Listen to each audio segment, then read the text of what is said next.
So, Damien, if we go back to the sequester as the starting point, and you forget about the details of that little argument, it did feel to me this week that the environment was sort of back to where it was right around the election, in which everybody's now retreating again to their corners, and the conversation becomes sterile, and polarization, the reality of polarization starts to sink in. Maybe I was naive and thought that it would be different, but it didn't feel very different. You're absolutely right. And actually, we saw Erskine Bowles and Alan Simpson, the kind of budget hawks, came out this week with a kind of a, Bowles-Simpson 3.0.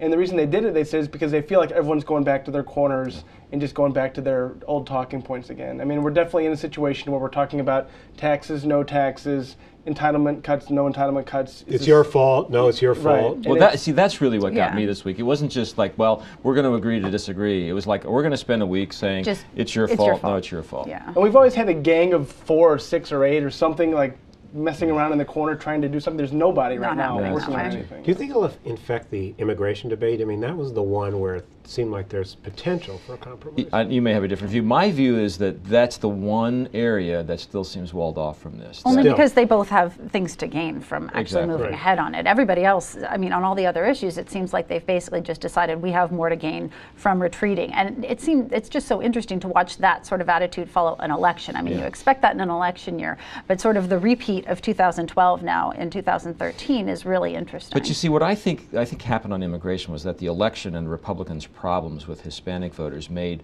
the politics line up with the economics of immigration. Because if you talk to people who think about immigration as an economic issue, the pluses of immigration usually outweigh the minuses in a rational sort of balance sheet calculation.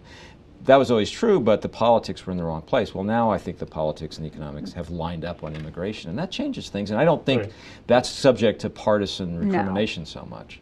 But the parties really don't trust each other here. I mean, I think one of the... You mean on immigration or no, general? In general. Yeah. So I think one of the consequences of the fiscal cliff resolution at the beginning of the year, where they did nothing on spending and raised taxes, is that they all came away angry at the others.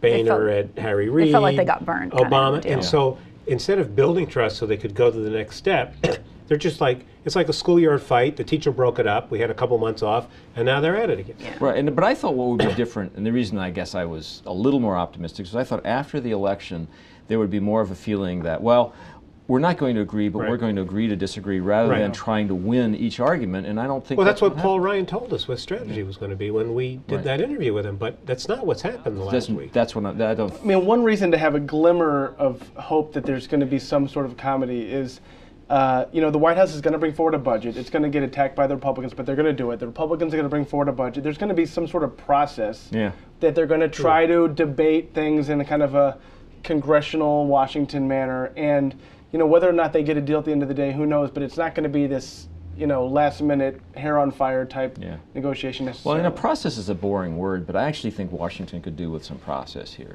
Go back to the way, regular order of business, and agree on what you can agree on, disagree on what you can disagree on, and then leave it alone for a while. Yeah.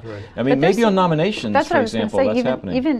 But even on nominations, we're seeing it get totally gummed up in a way that, I think that the conventional wisdom when the initial set of national security nominations came out was that Hagel was going to have a hard time, but Brennan, the nominee for CIA, was going to go through fairly smoothly, and to some degree, because Hagel could be the lightning rod, and how much vitriol can Congress really channel at once? And we found that there's actually a limitless amount of vitriol.